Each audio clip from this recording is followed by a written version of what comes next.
આગળના પ્રવચનનો વિષય છે પ્રેમચર્ય, બ્રહ્મચર્ય કે દંભચર્ય.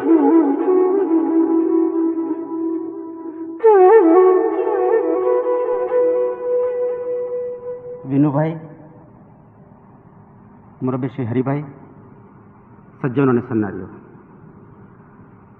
વિનુભાઈએ જેવો ચિત્ર તેવો ભયંકર માણસ હું નથી.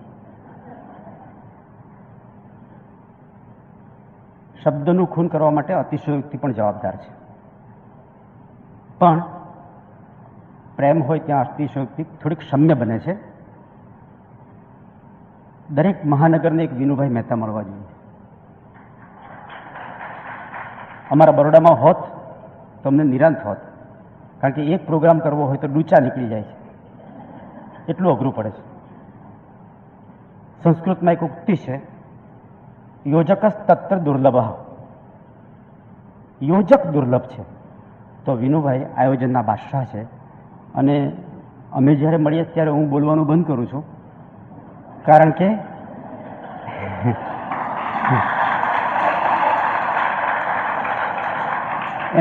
એમની આક્રમકતા પણ રળિયામણી છે. આક્રમકતા હોય છે, બોલવા દે પણ નહીં. તેઓ મારે ત્યાં આવે ત્યારે મારા સંતાનો બહુ ખુશ થાય કે પપ્પાને હરાવનાર એક મળ્યો.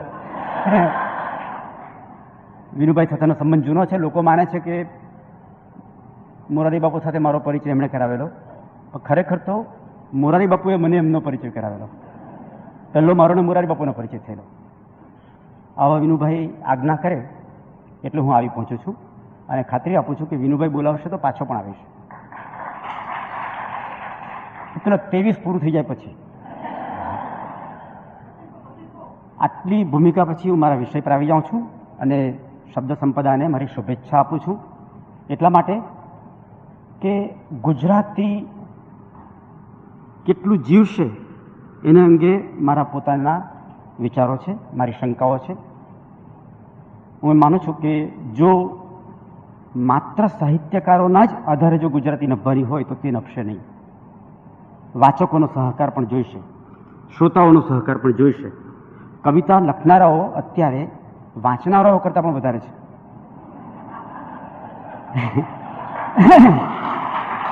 મારી પર એક દિવસ એવો નથી જતો કે ગઝલની કે કોઈ કવિતાની પુસ્તક આવ્યું ન હોય, અને પછી લખે કે યોગ્ય લાગે તો ઉલ્લેખ કરજો ક્યાંક, અને જો ઉલ્લેખ કરું તો હું લખી જ ન શકું, એ પંક્તિઓનો જ ઉલ્લેખ કર્યા કરવો પડે. મિત્રો, આટલી ભૂમિકા પછી હું મારા વિષય પર આવી જાઉં છું.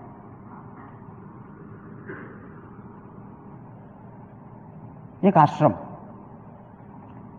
એ આશ્રમમાં એક ગાંધી વિચારને માનનારા એક સેવક રહે.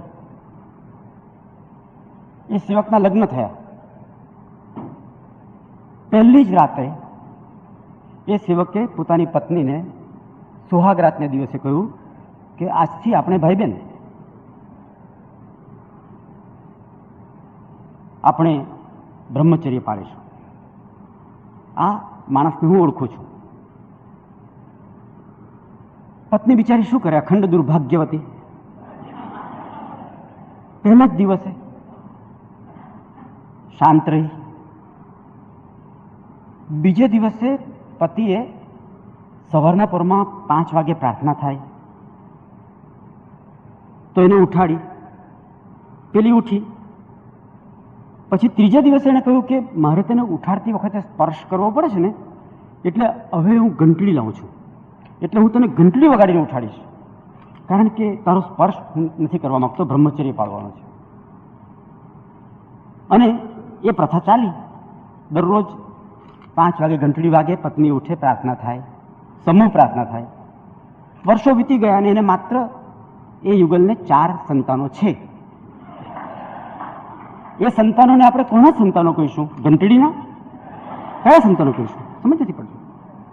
તો આ જે દંભચર્ય છે, એ દંભચર્યની ટીકા કરતી વખતે હું ખૂબ કાળજી રાખવાનો છું.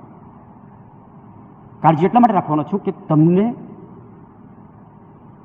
આ અંગે એવી વાતો મારે નથી કરવી કે જેને કારણે મૂળ વાત ઢંકાઈ જાય.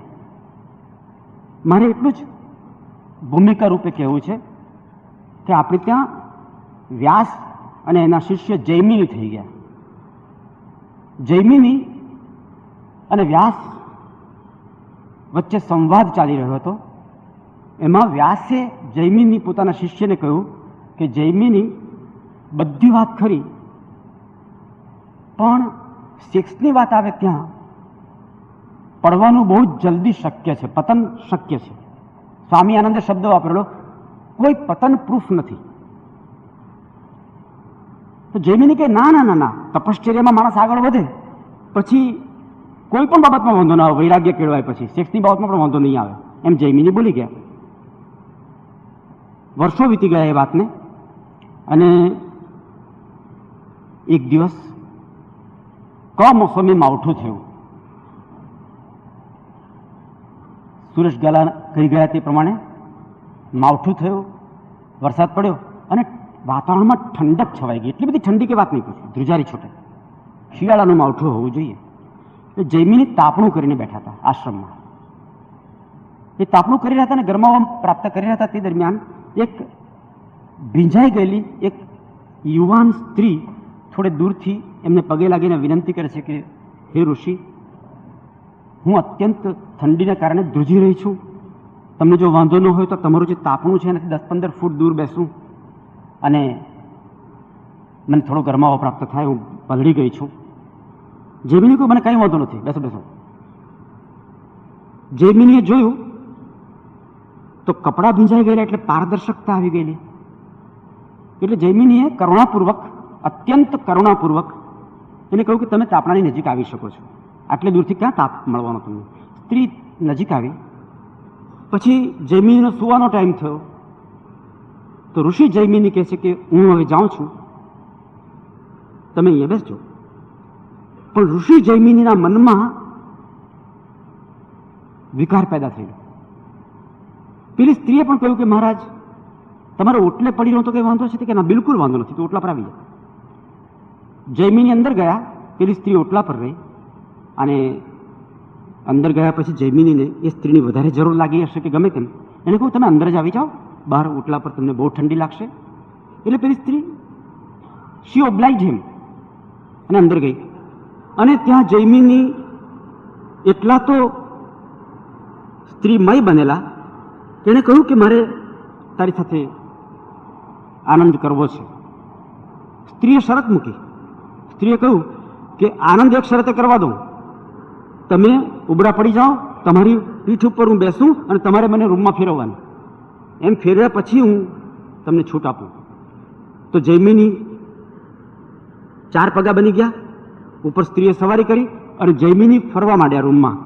રૂમમાં ફરતા ફરતા ઉપર જોયું તો સ્ત્રીની જગ્યાએ વ્યાસ બેઠેલા હતા. અને વ્યાસની સામે જોઈને જૈમિની હસ્યા.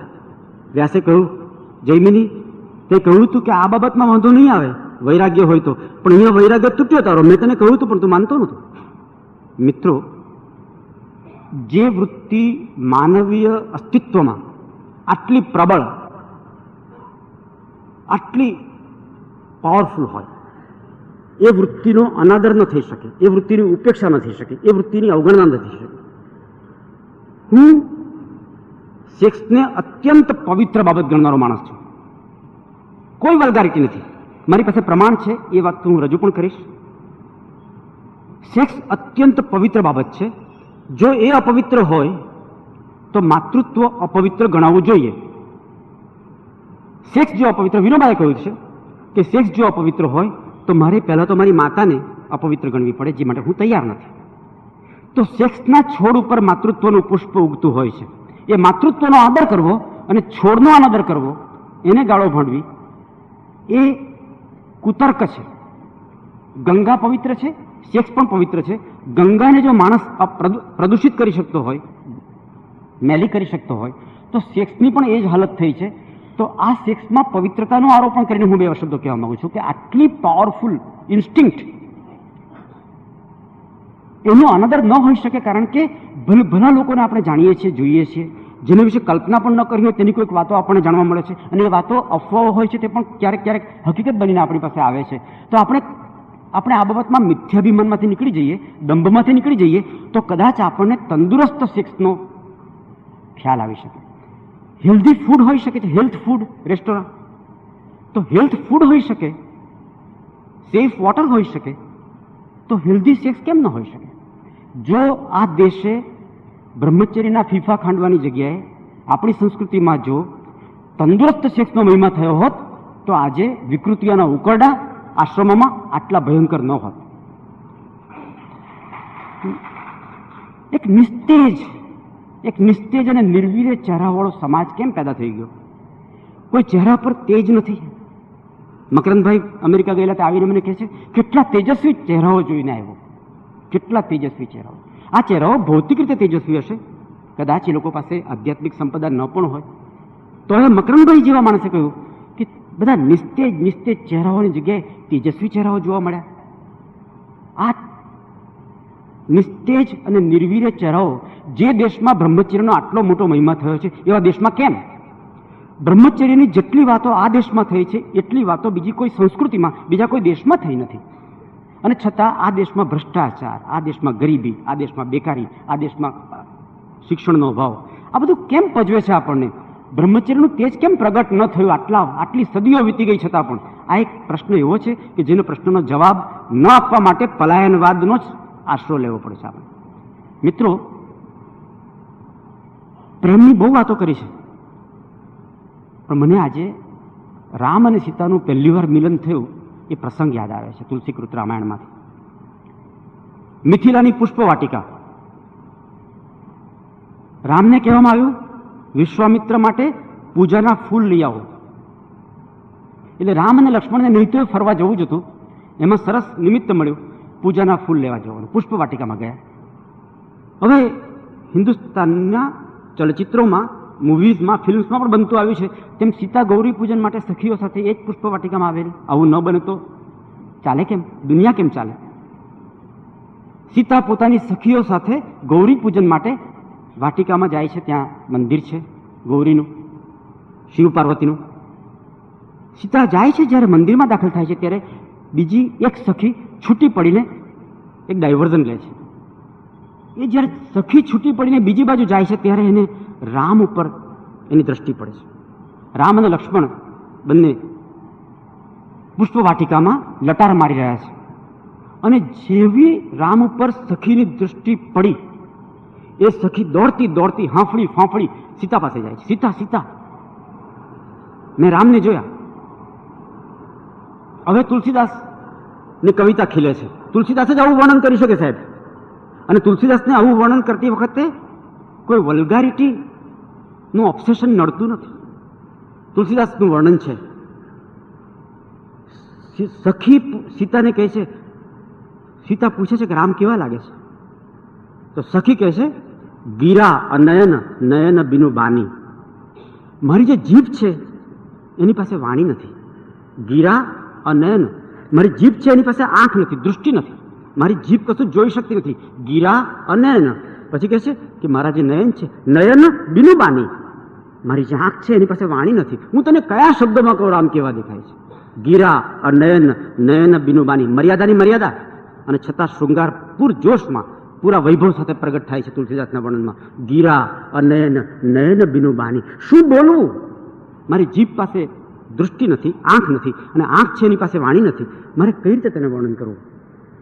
આ બાજુ રામની શું દશા થાય છે? સીતા જાય છે, રામની નજરે સીતા પડે છે, ત્યારે શું બાકી થાય છે? મર્યાદા પુરુષોત્તમ રામ, એની દશા કેવી છે જરા જુઓ તુલસીદાસના શબ્દોમાં. રામ સીતાને જુએ છે અને સીતા પરથી દૃષ્ટિ હટાવી શકતા જ નથી. આ રામની હાલત, આપણી તો હોય જ. એના માટે તુલસીદાસના શબ્દો જુઓ, ભયે વિલોચન ચારુ અચંચલ. રામના અત્યંત સુંદર નયન, અત્યંત સુંદર રામની આંખો. ભયે વિલોચન ચારુ, વિલોચન, ભયે વિલોચન ચારુ અચંચલ. અચંચલ થઈ ગયા. આંખની જે નજર મંડાઈ તે ત્યાં ત્યાં ઠરી ગઈ, અચંચલ થઈ ગયા. આમ આંખ કેટલું બધું જોતી હોય છે પણ અચંચલ થઈ ગયા. મિત્રો, આ પ્રેમનો પ્રતાપ છે, આ પ્રેમનું અંકુરણ છે. એમાં કોસ્મોસ રાજી છે, એમાં લય જળવાય છે. મને તો એવો કહેવાનો વિચાર થાય છે, તમારી સંમતિથી કહું, કે જ્યારે પણ મનુષ્યનો જન્મ થાય છે ત્યારે એને માટે કોઈક નિર્માણ થયેલું હોય છે. કોઈક સ્ત્રી એને માટે નિર્મિત હોય જ છે, પરંતુ એને માટે જે નિર્માયેલી સ્ત્રી હોય તે અને જે પુરુષ હોય તે એ બેની વચ્ચે દલાલો ઉભા રહી જાય છે. તેઓ દહેજની વાત કરે છે, તેઓ જ્ઞાતિની વાત કરે છે, તેઓ ગોળની વાતો કરે છે, તેઓ પૈસાની આપલેની વાતો કરે છે, તેઓ વ્યવહારની વાતો કરે છે. તેઓ શું શું વાતો નથી કરતા. આ હોલમાં કેટલા એવા માણસો બેઠા છે કે જેમને આવા દલાલોએ ક્યાંના ક્યાં પરણાવી દીધા. કેટલા કજોડા, આ કજોડા ઉત્પાદક ફેક્ટરી જબરદસ્ત. કેટલા કજોડા. પેલી પ્યાસાની પંક્તિ છે ને, હરેક જિસ્મ ઘાયલ હરેક રૂહ પ્યાસી. કારણ શું કે જ્યાં વિશ્વ નિર્મિતિના કે કોસ્મોસના લયને કારણે જેની સાથે મેળાપ થવાનો હતો એ થવાની જગ્યાએ કોઈ પટેલીઓ, કોઈ દલાલ, જેના ગજવામાં બધે બંને બાજુ છોકરા છોકરીઓના ફોટા છે, એણે તમને ક્યાંના ક્યાં ફેંકી દીધા. એવા તો કેટલા બેઠેલા હું જોઉં છું અહીંયા. મિત્રો, કશુંક ખોટકાય છે, ક્યાંક કોસ્મોસ ડિસ્ટર્બ થાય છે, ક્યાંક એવું ખોટકાય છે કે આખી જિંદગી એ કણસતો જ રહે છે. માણસ કણસતો જ રહે છે અને તકરાર જ તકરાર. કોઈ જગ્યાએ યુગલ ગીત જોવા મળતું નથી, યુગલ ગાન. આને હું ક્રોંચ વધ કહું છું. અહીંયા કોઈ છૂટું નથી પડ્યું. આ ભેગા થઈ ગયા તેનો ક્રોંચ વધ છે કે મારે આ નહોતી જોઈતી. કેટલી સ્ત્રીઓ મને મળી છે, મને મારી સાથે વાતો કરી છે. હું જાણું છું એમને વાતો કર્યા વગર પણ કે આ સ્ત્રી ની બાબતમાં કહી શકાય કે કાગડો દહીત્રું લઈ ગયો. તો કેટલા કાગડા 20-20 રૂપિયા ખર્ચીને આવે પાછા લેક્ચર સાંભળવા. કેટલા અને કેટલી સ્ત્રીઓ આવી હશે કે જે કોઈ એવા પુરુષને પરણી, જે પુરુષ તો સાક્ષાત વસંતનો મૂર્તિમંત અવતાર હતો પણ પાનખરને ભેટી ગયો કાયમ માટે. અને અમારા એક કવિએ, ગુજરાતના એક કવિએ એક દિવસ પોતાની પત્નીને કહ્યું કે બહાર આવ, વસંત ખીલી છે. તો પત્નીએ જવાબ આપ્યો કે મોય તમારી વસંત, મારો કડીનો વઘાર બળે છે. મિત્રો, ક્યાંક ભૂલ થાય છે. આપણે ક્યાંક લગ્નને સમજવામાં આપણે થાપ ખાઈ ગયા. કોઈ મને પૂછે કે આ સદીની સૌથી મોટી દુર્ઘટના કઈ? આ 20મી સદી જે પૂરી થઈ ચૂકી છે, લગભગ પૂરી થવાની તૈયારીમાં છે એમ કહીએ વધારે. તો આ 20મી સદીની સૌથી મોટી દુર્ઘટના કઈ? મને જો કોઈ પૂછે તો હું બહુ વિચિત્ર જવાબ આપું તમને, કલ્પના પણ ન કરી શકો જવાબ આપું તમને. કારણ લોકોએ કહ્યું કે મૌલિક છે, તો મારે મૌલિક જ બનવું પડે ને, ઇજ્જતનો સવાલ છે. હું તમને કહું, આ સદીની મોટા મોટી દુર્ઘટના કઈ? આ દુનિયા પર અત્યારે 3 અબજ સ્ત્રીઓ છે. એમાં પશ્ચિમની સ્ત્રીઓ પલાઠી વાળવાની ક્ષમતા ગુમાવી બેઠી છે. અમેરિકાની કોઈ સ્ત્રી પલાઠી વાળી શકતી નથી. કમોડની શોધ થઈ, બહુ આશીર્વાદ આપે એવી શોધ હતી. ઊભા રાંધવાની પ્લેટફોર્મની શોધ થઈ, એ પણ એક સરસ શોધ છે, હું માનું છું. અને છતાં પશ્ચિમની બધી સ્ત્રીઓ આજે પલાઠી ન વાળી શકે એવી હાલતમાં છે. અને એ રોગ એશિયામાં, અગ્નિ એશિયામાં ફેલાતો જાય છે. એટલે પલાઠી ન વાળી શકે એવી સ્ત્રીઓ અને પલાઠી ન વાળી શકે એવા પુરુષો. મારો ખુદ દીકરો જે અહીંયા હાજર છે તે પલાઠી વાળી શકતો નથી. પલાઠી ઇઝ ઇમ્પોસિબલ. અમેરિકનો પલાઠી વાળવાની જગ્યાએ એક પગ ખંભાતના અખાતની જેમ લાંબા કરે, પણ પલાઠી નહીં વાળી શકે, કારણ કે એની માટે જે ઘૂંટણને પલાઠી જ નથી વાળી શકતા. તો આ સદીની સૌથી મોટી દુર્ઘટના મારી દ્રષ્ટિએ જો હોય તો પલાઠીનું મૃત્યુ. પલાઠી મરી પરવારી. હવે પલાઠી મરે તેમાં આટલું બધું દુર્ઘટના શું કામ? તો કે પલાઠી મરી ગઈ એટલે ખોળો ખતમ થયો, માતાનો ખોળો ખતમ થયો. તો પલાઠીનું મૃત્યુ જે થયું એનાથી માતાનો ખોળો ખતમ થયો, એને કારણે સ્તનપાનનું સૌંદર્ય અને માધુર્ય ખતમ થઈ ગયું. સાહેબ, પલાઠી જ નથી, ખોળો નથી તો સ્તનપાન શું? વિચાર કરો કે આ ખોળો શું છે? આખરે ખોળો શું છે? જરા વિચારવા જેવું છે. પ્રેમની યુનિવર્સિટી છે. મેં લખ્યું છે ઘણી વાર કે માતાનો ખોળો એટલે પ્રેમની યુનિવર્સિટી ઓફ લવ. મિત્રો, કેટલીક વખત એવું નથી બનતું કે માતા નાની હોય અને એનો દીકરો ખાસો ત્રાળના 3જા ભાગ જેવો, અમિતાભ બચ્ચન જેટલો ઊંચો. હવે ખોળામાં સમાય કેવી રીતે? એને પણ ઝંખના તો છે જ માતાના ખોળાની. માતાને પણ ઝંખના છે કે મારો ગમે તેવો મોટો પુત્ર, તો મારે માટે તો પુત્ર જ છે, નાનો છે, શિશુ છે. ગમે તેવો મોટો થઈ જાય ને, કરોડપતિ થઈ જાય તો એ પુત્ર પુત્ર છે. તો ખોળામાં પુત્ર માતો નથી, માતાની સાઈઝ કરતા પેલો હાઇબ્રિડ માતો નથી. તો શું થાય છે? એક સમાધાન થાય છે. આ સમાધાન અત્યંત મધુર છે. આ સમાધાનમાં માનવીય સંસ્કૃતિનો ધબકાર છે. આ સમાધાનમાં માનવીય સંસ્કૃતિની સુગંધ છે, જેને હું માતૃ સુગંધ કહું છું. આ જ છે પ્રેમની યુનિવર્સિટી. છોકરો આખો ખોળામાં સમાય એમ ન હોય ત્યારે એ દીકરો માત્ર મસ્તક માતાના ખોળામાં મૂકે છે. This is the compromise. અને ત્યારે પણ એક શોભા આપે એવું એક દ્રશ્ય ખડું થાય છે કે આવડો મોટો છોકરો, અરે તે પાછો આગળ વધી ગયેલો હોય, કોઈ અંબાણી હોય, કોઈ બચ્ચન હોય, આવો મોટો મોટો બની ગયેલો હોય તો પણ માતાના ખોળામાં માથું મૂકીને સૂઈ ગયો. આ માથું મૂકીને સૂઈ ગયેલો મોટી ઉંમરનો પુત્ર માતાના ખોળામાં જ્યારે સૂઈ જાય છે ત્યારે આપોઆપ માતૃત્વની કવિતા ફૂટે છે. આ માતૃત્વની જે કવિતા છે એ જ પ્રેમની કવિતા છે, અને એને હું પ્રેમચર્ય કહું છું. જો પ્રેમચર્યનો મહિમા થયો હોત તો હિન્દુસ્તાનની હાલત જુદી હોત. આજે જે માનસિક રુગ્ણતા છે એ રુગ્ણતા ઓછી હોત, કારણ કે મને કહેવા દો કે હું ઇરિસ્પોન્સિબલ સેક્સમાં માનતો નથી. બે જવાબદાર સેક્સ જેવું કોઈ હોઈ શકે નહીં. There has to be responsibility whenever there is sex. અને સેક્સની રિસ્પોન્સિબિલિટી માટે મારે એક જ શબ્દ આપવો છે, love is the responsibility of sex. પ્રેમ એ સેક્સની જવાબદારી છે. This is responsibility. તો આ જે રિસ્પોન્સિબલ સેક્સ છે એ પવિત્ર ત્યાં સુધી જ રહી શકે છે જ્યાં સુધી એનું ઉત્તરદાયિત્વ અક્ષુણ્ણ રહે છે, ઉત્તરદાયિત્વ જોખમાતું નથી. અને એ ઉત્તરદાયિત્વનો અર્થ જ એ કે પ્રેમ. હું સંબંધ વગરના લગ્નો કરતા લગ્ન વગરના સંબંધને વધારે પવિત્ર ગણનારો માણસ છું, કારણ કે ત્યાં કોસ્મોસ ડિસ્ટર્બ નથી થતું. Cosmos is not disturb. લગ્નેતર સેક્સ એ ગુનો છે, પાપ નથી. પાપ ક્યારે નથી? સેક્સ જવાબદાર હોય ત્યારે અને પ્રેમ ઊંચી કક્ષાનો હોય ત્યારે. વિધાઉટ લવ લગ્ન બાહ્ય સંબંધને કોઈ સર્ટિફિકેટ આપી શકાય નહીં. જો પ્રેમનું તત્વ લથપથ ન હોય તો. એક બહુ મજાની ફિલ્મ આવેલી, તમે જોઈ હશે કેટલાક લોકોએ, life is a many splendoured thing. આવું ટાઇટલ છે. આવું ટાઇટલ ભાગ્યે જોવા મળે. Life is a many splendoured thing નામની ફિલ્મ. એ ફિલ્મમાં એક પાત્ર એક વાક્ય ઉચ્ચારે છે. વાક્ય આ પ્રમાણે છે, કહે છે, એક પાત્ર કહે છે, the greatest tragedy of life, the greatest tragedy of life is not to be loved. પ્રેમ ન પામવો એ જીવનની સૌથી મોટી કરુણતા છે, ટ્રેજેડી છે.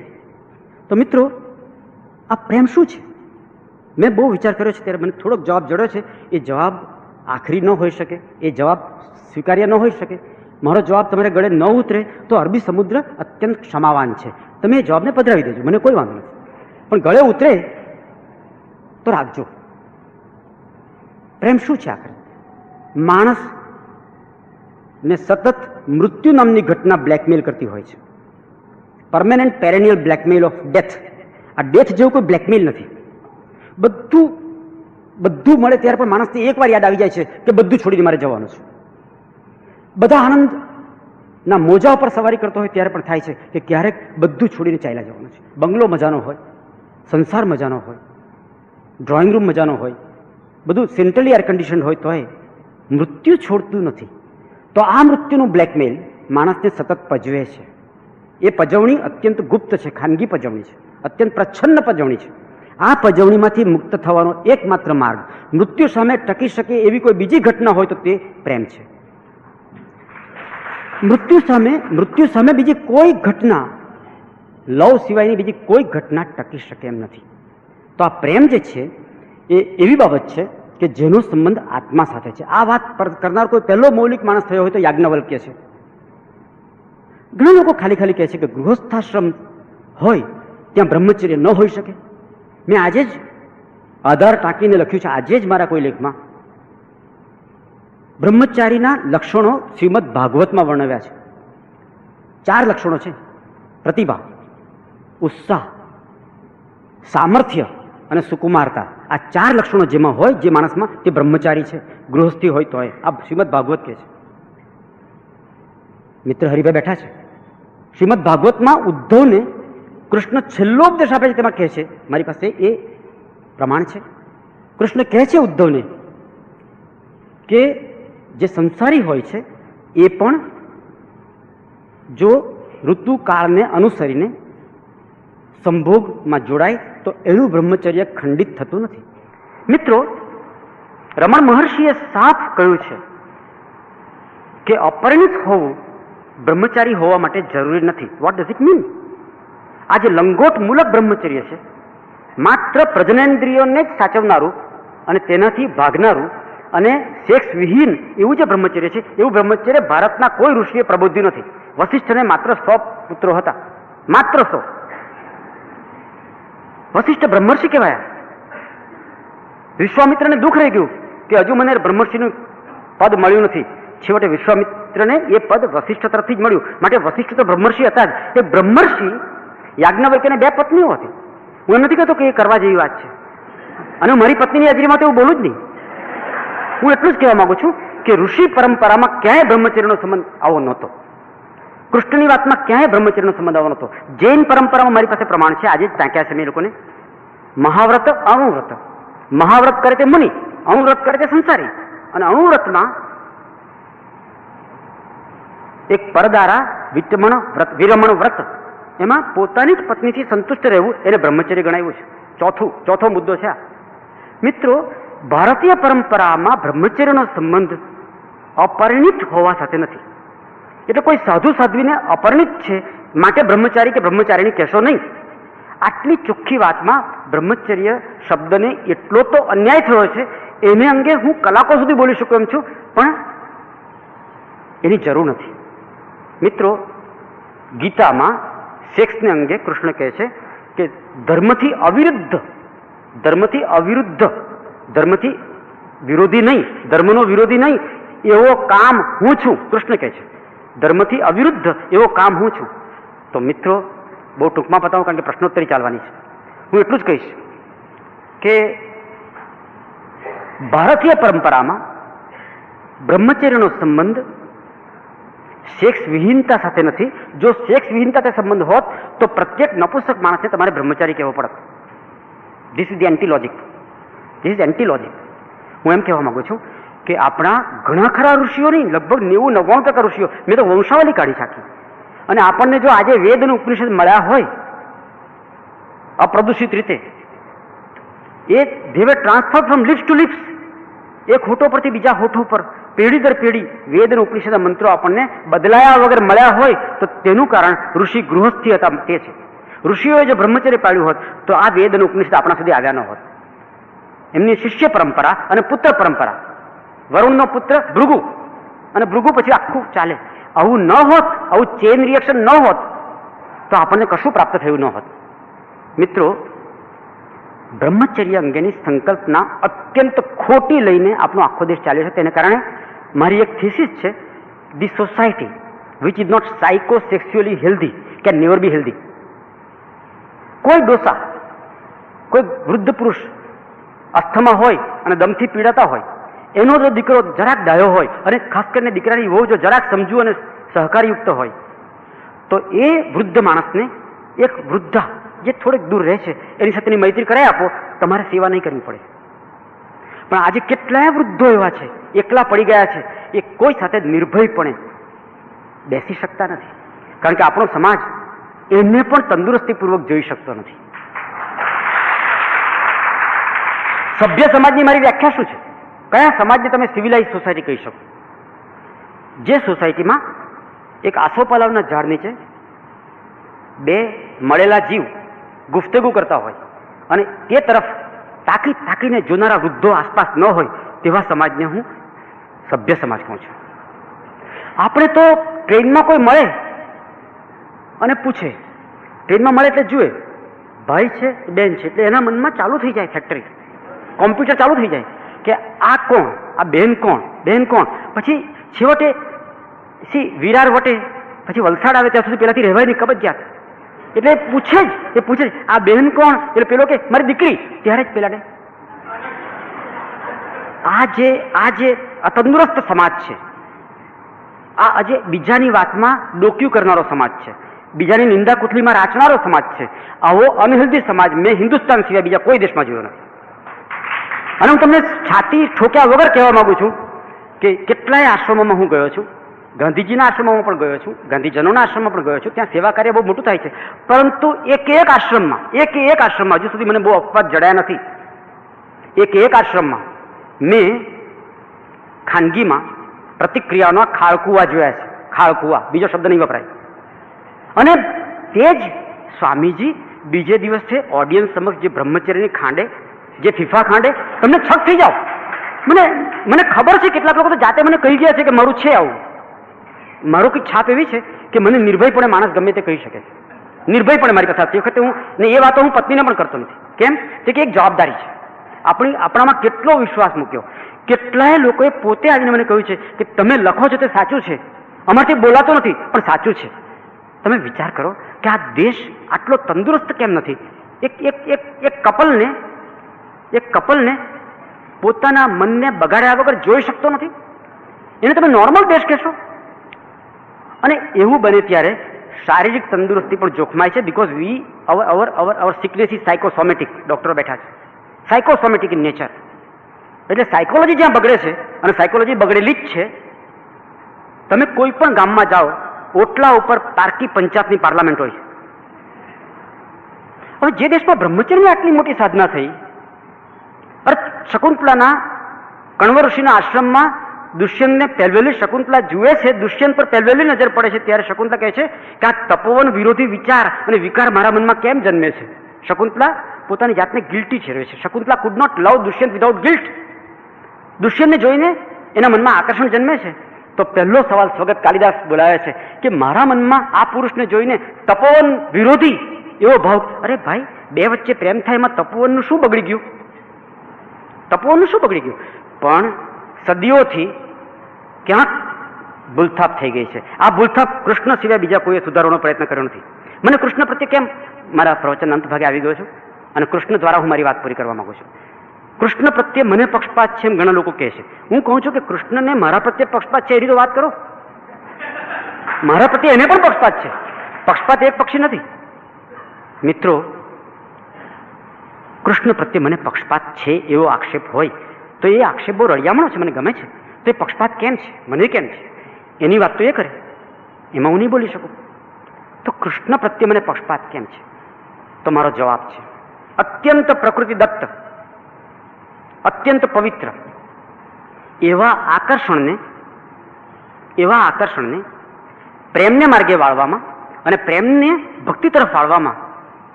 દુનિયાના બીજા કોઈ અવતારે એવો પુરુષાર્થ નથી કર્યો કે આકર્ષણ પ્રેમમાં પલટાય અને પ્રેમ ભક્તિમાં પલટાઈ જાય. ભક્તિની વ્યાખ્યા છે પરમ પ્રેમ રૂપા અમૃત સ્વરૂપા ચ. આ નારદની વ્યાખ્યા છે. નારદ જેવું પ્રેમ મીમાંસા હજુ સુધી દુનિયામાં બીજા કોઈએ કરી નથી, એમ હું તમને ખાતરીપૂર્વક કહેવા માંગુ છું. બધા કોલેજનો જો હોય તો મારે કહેવું છે કે નારદ ભક્તિ સૂત્ર વાંચો, તમે તમારી પત્નીને કે તમારી પ્રિયતમાને વધારે પ્રેમ કરી શકશો. નારદ ભક્તિ સૂત્ર વાંચો. પ્રેમ ઉપર નારદે જે લખ્યું છે તેવું બીજા કોઈએ લખ્યું નથી આ દેશમાં, દુનિયામાં. મિત્રો, છેલ્લે પ્રસંગ કહીને મારું વક્તવ્ય પૂરું કરું છું. પ્રશ્નોત્તરી ન હોત તો હું થોડું લંબાવત, પણ પ્રશ્નોત્તરીમાં વધારે મજા આવશે. એક દક્ષિણ હિન્દુસ્તાનમાં પ્રોફેસર તરીકે મદ્રાસમાં હતો ત્યારે એક અધ્યાત્મવાદીએ મને કૃષ્ણના જીવનનો ન જાણીતો અને મહાભારતમાં ન ઉલ્લેખાયેલો એવો પ્રસંગ કહ્યો છે. આ પ્રસંગ કહીને હું મારું વક્તવ્ય સમેટી લઈશ, કારણ કે બાકીનું બધું જ તમારી પર છોડી દઉં છું. હું એકલો વિચારક નથી, તમે પણ વિચારક છો. જે વિચારે છે તે વિચારક, અને માણસ માત્ર વિચારક છે એ ભાવનાથી હું તમને કહી રહ્યો છું. તો એ પ્રસંગ કહ્યા પછી મારે બહુ ઝાઝું કહેવું નહીં પડે, કારણ કે આ સુગ્ન શ્રોતાઓનું ઓડિયન્સ છે. 20 રૂપિયા ખર્ચીને કોઈ અસુગ્ન શ્રોતા આવી શકે જ નહીં, કારણ કે કોકોકોલા નહીં પીએ, વળી વિનુભાઈના ત્યાં લેક્ચરમાં શા માટે આવે? પણ જે શ્રોતાઓ, મને તો આ બહુ પ્રયોગ ગમ્યો છે વિનુભાઈ, આ પ્રયોગ મને બહુ ગમ્યો છે, કારણ કે nothing should be free, not in a glass of water. આ મફત શબ્દ કાના માત્રા વગરનું એના દેશનું સત્યાનાશ પાડ્યું છે. મફત શબ્દ બહુ ખરાબ શબ્દ છે. જે દિવસે મફત, હું તમને કહું છું કે કોઈ અન્ય ક્ષેત્રનો હું વકીલ નથી, કોઈ અન્ય ક્ષેત્ર મને માન્ય નથી. 5 આના પણ લો, 1 રૂપિયો લો, પણ મફત નહીં આપવાનું. એને ભિખારી બનાવી દો તમે, એને અપાહિજ બનાવી દો છો, વિકલાંગ બનાવી દો છો. 1 રૂપિયો પણ લો પણ અન્નક્ષેત્ર મફત ન હોવું જોઈએ. પણ મેં એક મહંત આવ્યા મને મળવા, મને કે સાહેબ રૂપિયા 2 રૂપિયાની 10 રૂપિયા લેવા કરતા છે ને મફત રાખીએ તો વધારે પડે છે, વધારે રૂપિયા મળે છે. કારણ કે આપણા લોકો મફત ખાય નહીં, એટલા આપતા જાય કે વાત નહીં પૂછે. માટે કહેવાતું મફત અન્નક્ષેત્ર ખરેખર મફત નથી, એક ટેકનિક છે સાહેબ. આપણા લોકો શું ટેકનિક વાપરીએ? આ મલ્ટીનેશનલ વાળાને પણ હરાવી દે એમ છે આ રિલિજિયન વાળા. હું તમને કહું છું કે આ મલ્ટીનેશનલના central CEO, chief executive officer, they are nothing before Maharaj. કોઈ બી મહારાજ લો સાહેબ, એની પબ્લિસિટી જુઓ તમે, એના આશ્રમની ઢપછપ જુઓ, એમાં VIPઓની ટ્રીટમેન્ટ જુઓ. કઈ કારમાં બેસીને જાઓ છો તેના પર તમારા સ્વાગતનો આધાર છે. તમે મારુતિ 800માં ગયા તો કંઈ નહીં, એમાં જો રિક્ષામાં ગયા તો કંઈ નહીં, એમાં ચાલતા ગયા તો કોઈ સમય નહીં જુએ તમને. અરે આશ્રમના ઓટલે બેઠેલા માણસ તમને ખબર છે કે કોને માન આપીને અંદર લઈ જવો. અંદર ગમે તે જઈ જ નહીં શકે. અંદર કોણ જાય? જે પૈસાદાર હોય તે જ જાય. અને વાતો આત્માની. આત્મવ સર્વભૂતેષુ એકત્વમ અનુપશ્યતઃ. યાજ્ઞવલ્કે પહેલું કહ્યું, હરિભાઈ યાજ્ઞવલ્કે પહેલું કહ્યું કે પતિ પ્રિય છે તે માટે પણ આત્મા જવાબદાર છે. પત્ની પ્રિય છે તો પ્રિય જ્યાં જ્યાં હોય છે ત્યાં આત્માને કારણે બધું પ્રિય લાગે છે, આત્માને કારણે જ બધું પ્રિય બને છે. તો પ્રેમ એ આત્માનો આંગળિયાત છે. આત્મા છે તો પ્રેમ છે. તો પ્રેમનો રેલો આત્મભાવ સુધી પહોંચનારો રેલો છે. એ બહુ આધ્યાત્મિક ઘટના છે. તો પ્રેમને કદી આપણે આધ્યાત્મિક ઘટના ગણી નથી. આપણે બ્રહ્મચર્યને આધ્યાત્મિક ઘટના ગણી છે. જો બ્રહ્મચર્ય ઘડીભર બાજીઓ મૂકીને આ સમાજ જો પ્રેમચર્ય અપનાવે તો દંભચર્યમાંથી બચી શકે એમ છે. મિત્રો, કૃષ્ણવાળી વાત. એકવાર એવું બન્યું કે પાંડવો જ્યારે દ્વૈતવનમાં રહેતા હતા ત્યારે એકવાર દ્રૌપદીને ખૂબ આકરી ભૂખ લાગી, એટલી ભૂખ લાગી કે વાત નહીં પૂછે. એટલે દ્રૌપદીએ પાંડવો આગળ કહ્યું કે બહુ ભૂખ લાગી છે, કંઈ ખાવાનું જોઈએ છે. એટલે સીધો અર્જુન દોડ્યો. અર્જુન જ દોડે સૌથી વધારે નજીક. અને દ્રૌપદી આખરે પાંડવો નથી આવી એના માટે જવાબદાર તો અર્જુન જ હતો. બાકીના 4 તો મફતમાં પામે. મિત્રો, અર્જુન દોડ્યો અને થોડે દૂર ગયો તો એક ગેગુર વૃક્ષો ઉપર એક બહુ મોટું વજનદાર ફળ, એક જ ફળ, આખા વૃક્ષ પર એક જ ફળ, મોટું ફળ બેઠેલું હતું. અર્જુને થયું કે આ એક લઈ જાઓ એટલે નિરાંત, 2-4 લેવાની જરૂર નહીં, એક જ છે. એણે એ ફળ તોડ્યું અને દોડતો દ્રૌપદી પાસે ગયો અને એમ કહ્યું કે આ ફળ તારા માટે લાવ્યો છું, આ ધરાઈ જવાય એટલું ફળ છે, બાકી બધું તમને આપજે. એટલામાં કૃષ્ણ પાંડવોને મળવા માટે ત્યાં આવી પહોંચ્યા. કૃષ્ણની નજર ફળ પર પડી અને કૃષ્ણે કહ્યું કે આ ફળ ક્યાંથી આવ્યું ભાઈ? આ ફળ ક્યાંથી આવ્યું? તો કે અર્જુન લઈ આવ્યો હમણાં જ. એક વૃક્ષ પર ફળ બેઠું હતું, એક જ ફળ હતું. કૃષ્ણ કે મરવાના થયા છો તમે? કંઈ ખ્યાલ બાલ છે? હવે તમે યુદ્ધની વાત નહીં કરો, યુદ્ધ થાય તે પહેલાં તમે પરવારી જવાના. પાંડવો વિચારમાં પડી ગયા, યુધિષ્ઠિર વિચારમાં પડી ગયો, ભીમ વિચારમાં પડી ગયો, અર્જુન વિચારમાં પડી ગયો, નકુળ સહદેવ વ્યાકુળ થઈ ગયા. આ શું છે? આ ફળ લાવ્યા એટલામાં મરી જવાની વાત આવે છે? કૃષ્ણ કહે છે. એટલે બધાએ પૂછ્યું કે હે કૃષ્ણ બતાવો શું છે આ કે ફળ લાવ્યો તેમાં ભૂલ છે અર્જુન? તો કે હા, આ જંગલમાં એક ઋષિ તપ કરે છે અને આખા વર્ષમાં એક જ વાર ખાય છે અને તે માત્ર આ ફળનો આધાર છે એમનો. અને વર્ષે એક જ વાર આ ફળ વૃક્ષ પર બેસે છે અને એક જ ફળ આખા વર્ષનું, અને તે ઋષિ ખાય છે અને તેની પર આખું વર્ષ કાઢે છે. અને તમે આ ફળ લઈ આવ્યા, એ ભૂખે મરવાના અને તમારી શું વલે થશે? બધા ગભરાઈ ઉઠ્યા. ઋષિ એટલે શાપ આપે, ઋષિ એટલે બાળીને ભસ્મ કરી દે. દુર્વાસાનો શાપ, ઋષિનો શાપ. આ તો આપણી બધી પુરાણ કથાઓ ખરેખર તો શાપ કથાઓ છે. મેં તો હમણાં શાપ કેટલા કેટલા આપ્યા તેનું લિસ્ટ બનાવ્યું છે. હમણાં હું વાલ્મીકી રામાયણ પર કામ કરું છું. તો શાપની પરંપરા જરા ભૂલ થઈ નથી ને શાપ આપ્યો નથી. આપણી પરંપરાની ખામી છે, જબરદસ્ત ખામી છે. કેટલા લોકોને હેરાન પરેશાન કરી મૂક્યા ઋષિઓએ. અહિંસાને નામે હિંસા કરી, ધર્મને નામે અધર્મ કર્યો. તો પાંડવો ધ્રુજી ઉઠ્યા, કહે છે કે કૃષ્ણ હવે કોઈ ઉપાય બતાવો.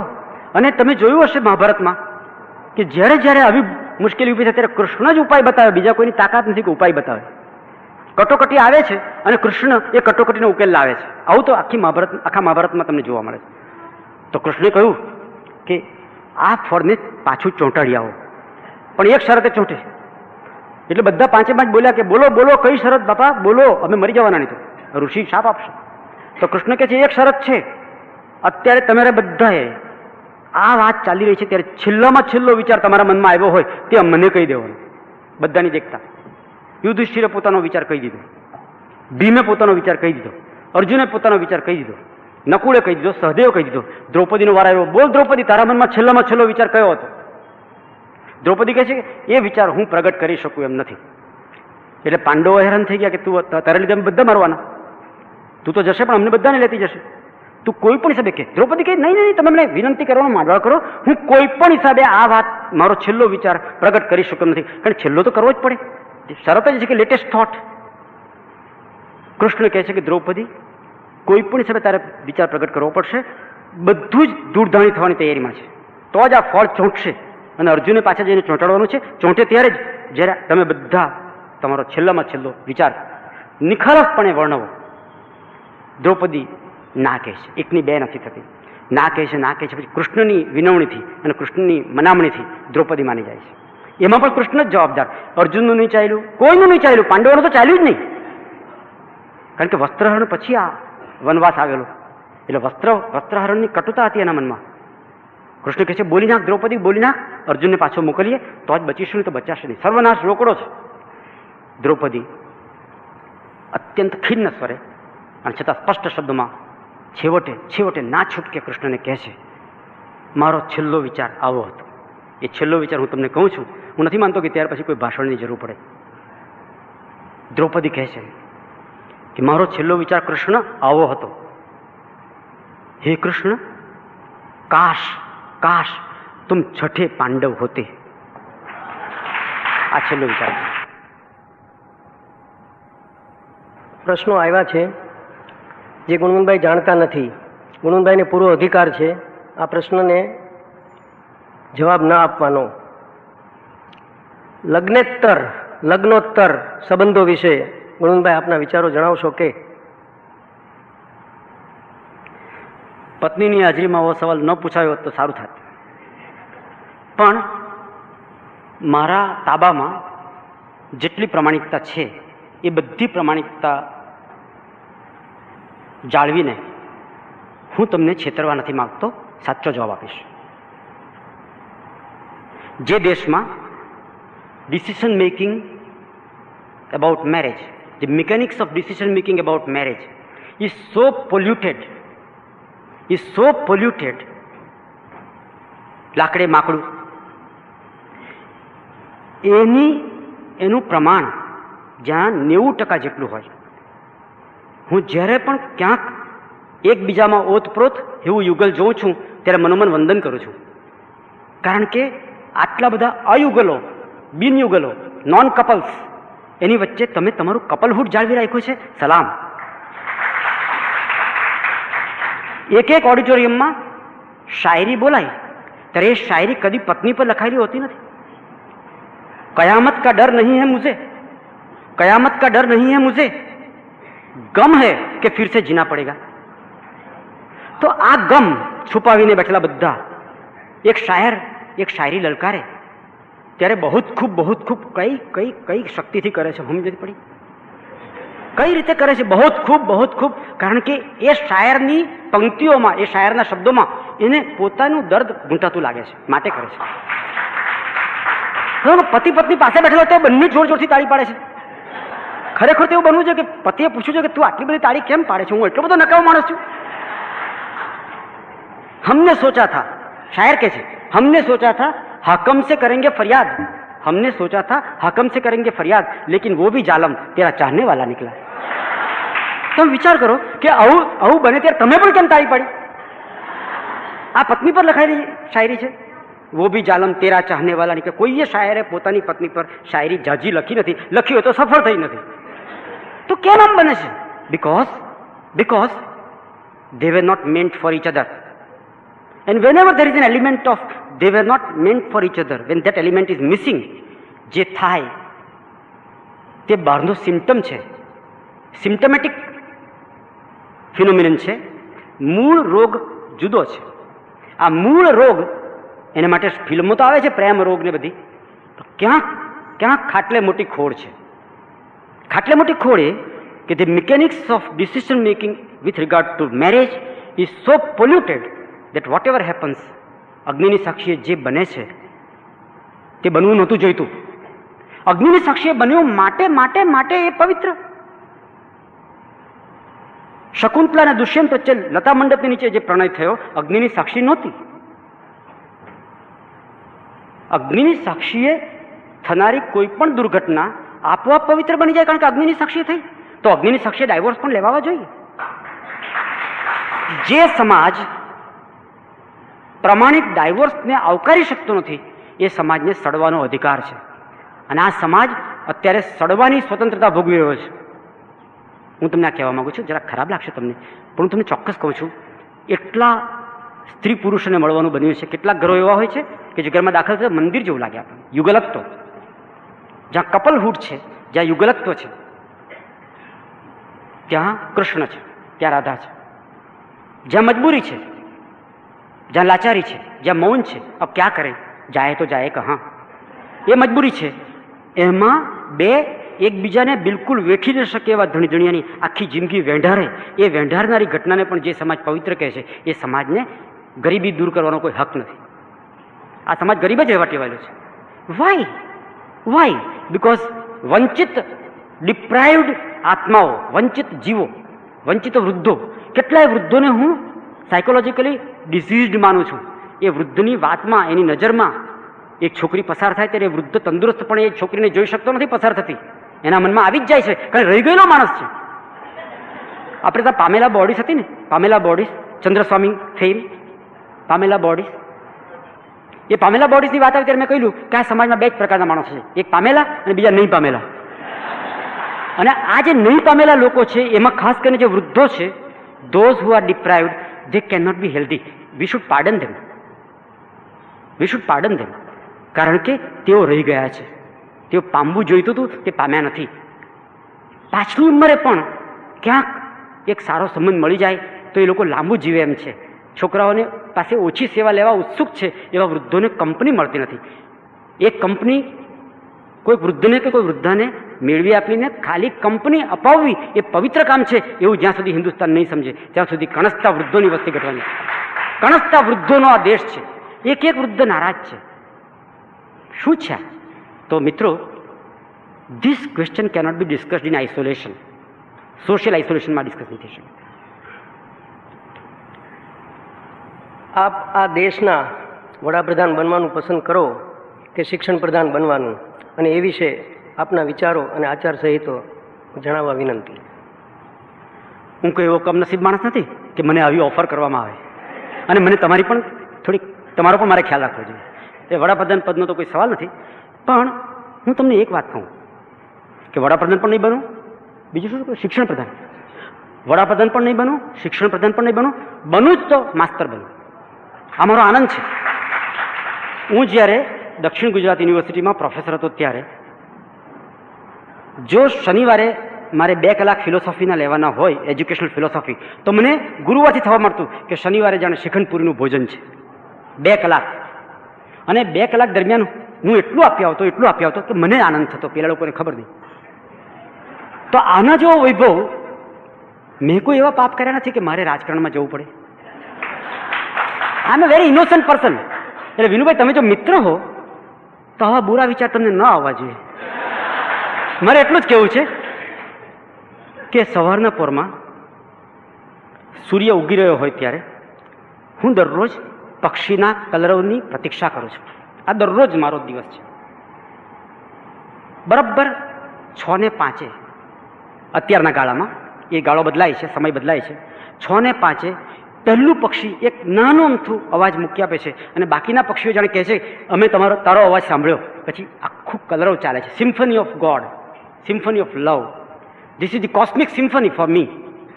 અને એ પક્ષીઓનો કલરવ ચાલતો હોય ત્યારે મારા બાગમાં લીલા તૃણની સભા જામતી હોય છે, અને એની પર ઝાકળબિંદુઓ ઠરેલા હોય છે. અને સૂર્ય ઉગે ત્યારે ઘાસના તૃણ ઉપર બાજેલા એ ઝાકળબિંદુઓ મોતી બની જાય છે, અને હું એમને નિરખતો રહું છું વિસ્મય સાથે. આવો વૈભવ ભોગવતી વખતે એક ક્ષણે મને એવો વિચાર આવે છે કે તાતા, બિરલા અને અંબાણી મારા કરતાં કેટલા ગરીબ છે. આમાં કોઈ અભિમાન નથી, આમાં કોઈ અભિમાન નથી. આ વૈભવ હું રોજ માણું છું, અને તમારા માટે પણ એ વૈભવ ખુલ્લો છે. મિત્રો, હું એટલું જ કહેવા માગું છું કે સત્તા તરફથી જે કંઈ મળે એ એટલું તો ટેમ્પરરી હોય છે. અમારે ત્યાં બલ્લુભાઈ દેસાઈ નામના એક જનતા પાર્ટીના મોવડી થઈ ગયા. મોરારજીભાઈ જ્યારે વડાપ્રધાન બન્યા ત્યારે એમનો પત્તો લાગ્યો અને જિલ્લા સરપંચ બન્યા. પછી સરપંચ પદેથી ઉતરી ગયા. જેવા મોરારજીભાઈ ઉતર્યા તેવા એ પણ ઉતરી ગયા. જનતા પાર્ટી ગઈ અને પછી પાછી કોંગ્રેસ આવી. તો એ બલ્લુભાઈ મને પોતાનો એક અનુભવ સરપંચ, જિલ્લા સરપંચ તરીકેનો કહી લો. માણસ સારો. એણે કહ્યું કે ગુણવંતભાઈ, હું મારી જીપમાં જ્યારે જિલ્લા સરપંચ તરીકે નીકળતો ત્યારે બધા લોકો સલામ કરતા. ત્યારે હું મારી જાતને કહેતો, હે બલ્લુ, આ લોકો જે સલામ કરતા મને 100 સલામમાંથી 99 સલામ તારી જીપને, માત્ર એક જ સલામ તને. હવે આવી તકલાદી પોઝિશન. આજે દેવેગૌડાને કોણ બોલાવે છે? બોલો, હું તમને કહું, વિનુભાઈ દેવેગૌડાને બોલાવશે? બોલાવશે? નહીં બોલાવે. કેમ નહીં બોલાવે? તો કે હવે કામ નથી. કામ હતું ત્યારે પણ નથી બોલાવ્યા. પણ જે વસ્તુ આટલી તકલાદી, આટલી ટેમ્પરરી હોય, જે વસ્તુમાં પ્રેમનો છાંટો ન હોય, માત્ર એક મજબૂરીની દુર્ગંધ હોય, એવી સત્તા શબ્દની વ્યુત્પત્તિ ખબર? સત તખોડો, સત વત્તા તા, હોવાપણું. સત્તા એટલે પાવર નહીં, સત્તા એટલે એક્ઝિસ્ટન્સ. માય સત્તા is my existence, my being. મારું સત્તા, સત એટલે હોવું, બીઈંગ. તો this is my power. My power is my character, my power is my being. મારી જે આંતરિક સમૃદ્ધિ હોય તે જ મારી સમૃદ્ધિ કહેવાય. એટલે કરોડપતિ હોવામાં કોઈ રસ નથી. આ વસ્તુ એમ સાબિત કરવા માટે નથી કહેતો કે હું મહાન ત્યાગી છું. હું એમ કહેવા માટે, હું એટલું જ સમજો છું. એક સંગીતના ઉસ્તાદે મને કહ્યું, એક સંગીતના ઉસ્તાદ ખાન સાહેબ કોઈ, એને મને કહ્યું, પૈસા બહુત કુછ હૈ લેકિન સબ કુછ નહીં. Thank you all of you. Thank you. આભાર.